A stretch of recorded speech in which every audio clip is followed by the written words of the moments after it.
नमस्कार दोस्तों, इस वीडियो में हम चर्चा करेंगे सीटेट 2024 के ऊपर। आप सभी को पता है कि आपका पेपर 21 जनवरी को है और आपने अपना एडमिट कार्ड भी निकलवा लिया होगा। आप 20 तारीख है आज और कल आपका पेपर है और आपकी जो पढ़ाई थी, जो रिवीजन था, जो होना था वो हो चुका है। अब सिर्फ अपना आप माइंड सेट सही रखिएगा, क्योंकि सीटेट का जो पेपर है वो आपका माइंड सेट का पेपर है। उसी माइंड सेट के ऊपर इस वीडियो में चर्चा करने वाले हैं कि आप अपना माइंड सेट सही रखें, कैसे 110, 120 प्लस और 100 प्लस नंबर कैसे प्राप्त कर सकते हैं। वीडियो को पूरा देखिएगा। यदि आपको वीडियो पसंद आए तो चैनल को सब्सक्राइब जरूर करें। देखिए, सबसे पहले हम बात कर लेते हैं कि आपको पेपर में लेकर क्या क्या जाना है। तो आपको आधार कार्ड हो, आपके पास पैन कार्ड हो, आपके एक अपनी आईडी लेकर जानी है। और उसके बाद आपको पेन लेके जाना है। हालांकि कुछ लोग कहते हैं कि पेन वहाँ पे मिलता है, लेकिन आप लेके जाएं। और पेन लेके जाएं तो कौन सा, जो आप 10 रुपये वाला पेन आता है जिसका पॉइंट गोले रंगने वाला पॉइंट होता है, जो वो वाला लेके जाएं। ब्लू या ब्लैक कोई एक ले जा सकते हैं। उसके बाद आपको पानी की बोतल अपनी लेके जानी है। ठीक है। अब देखिए, इस बार जो बदलाव है, आपका जो पेपर सेकेंड है वो आपका फर्स्ट शिफ्ट में होगा, यानी कि सुबह होगा। और जो पेपर फर्स्ट है वो आपका शाम की मीटिंग में पेपर होगा। ये बदलाव है।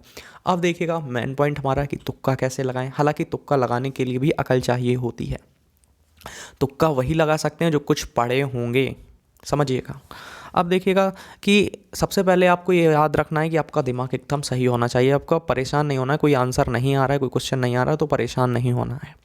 ठीक है। अब देखिए, क्योंकि सीटेट का जो पेपर है वो माइंड सेट का ही पूरा पेपर है, क्योंकि इसमें पेडागोजी आती है, वो बहुत बड़ा रोल निभाएगी आपको पास और फेल करने में।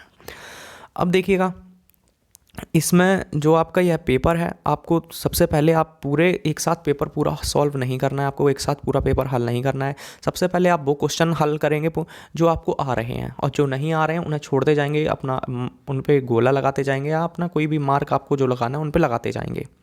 ठीक है। जब आप दोबारा पेपर सॉल्व करना चालू करेंगे तो अब देखना है कि आपको कि जो क्वेश्चन है वो किस टाइप का जो क्वेश्चन है, वो पॉजिटिव क्वेश्चन है या नेगेटिव क्वेश्चन है।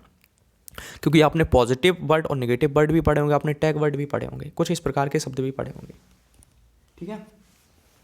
अब देखिएगा, जब आपने क्वेश्चन देखा, आपका पॉजिटिव क्वेश्चन है, और ऑप्शन देखा, आपने ऑप्शन में देखा कि 3 तो ऑप्शन पॉजिटिव है, 1 नेगेटिव है, तो एक तो आपका सीधा ही गलत हो गया।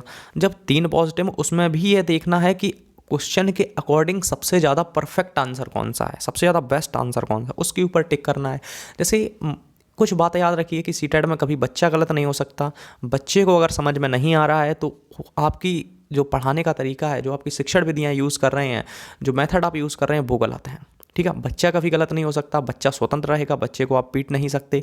ये सब बातें आप ध्यान रखिएगा। बच्चे की स्वतंत्रता, बच्चा कैसे सीखता है, क्रिएटिविटी के आधार पे बच्चा सीखता है, रटंत्र प्रणाली एकदम गलत है। ये सब बातें आप याद रखिएगा। हालांकि इस बार मैंने पढ़ाया नहीं है सीटेट। और हाँ, यूपी टेट के लिए अगर आप सीडीपी पढ़ना चाहते हो, आप चैनल को ज़रूर सब्सक्राइब करें। सीडीपी एक ऐसी टाइप की सीडीपी होगी, इतनी अच्छी सीडीपी होगी कि आप कहानी के तरीके से उसे याद कर लेंगे। अब देखिएगा कि हमने सबसे पहले तो देखा कि पॉजिटिव छांटना है, बेस्ट वाला आंसर लगाना है। दूसरा टाइप क्या है कि अल्टरनेट जो विधि होती है आपकी, जो ऑप्शन छांट के लगाने हैं, वो वही पहले देखिए, सारी विधियां एक जैसी ही होती हैं। क्वेश्चन आपको देखना ही है, लेकिन और अल्टरनेट में भी आप ऑप्शन ही हटाएंगे, टैग वर्ड देखेंगे, पॉजिटिव वर्ड देखेंगे। और एक बात और याद रखिएगा, सीटेट में जो सबसे ज़्यादा लंबा आपका जो ऑप्शन होगा उसे कोशिश करिएगा कि वो आपका आंसर ज़्यादातर वही आंसर निकलता है, 80% वही आंसर निकलता है। क्योंकि सीटेट में शब्द रोल निभाते हैं। शब्द पॉजिटिव है, नेगेटिव है, क्वेश्चन के अकॉर्डिंग शब्द बैठ रहे हैं, सही परफेक्ट बैठ रहे हैं, बस। ठीक है। अब देखिएगा, और कुछ बातें हैं, बच्चा गलत नहीं होगा, याद रखिएगा। उसके बाद आपको क्या करना है, आपने एक बार पेपर बड़ी सावधानी से पूरा करना है और पेपर पॉजिटिव तरीके से पूरा करना है। पेपर में आपको पॉजिटिव ही सोचना है। आपको एक बच्चा अपने स्वयं के अनुरूप सोचना है कि आप उस जगह होते तो आप क्या करते, इस प्रकार से सोचना है। ठीक है। और आपने जो ईवीएस पढ़ी होगी, ईवीएस, उसमें क्या होगा, आपका जो 15 नंबर की ईवीएस आती है और 15 नंबर की पेडागोजी है, तो उसी प्रकार से हल करना है। लैंग्वेज ज़रूर ध्यान रखिएगा कि आपने लैंग्वेज कौन सी ली है, उसी प्रकार से पेपर सॉल्व करिएगा। ठीक है। क्योंकि काफ़ी लोग हैं जो अपनी लैंग्वेज में गड़बड़ी कर देते हैं, इसलिए लैंग्वेज को ज़रूर ध्यान में रखें। ठीक है।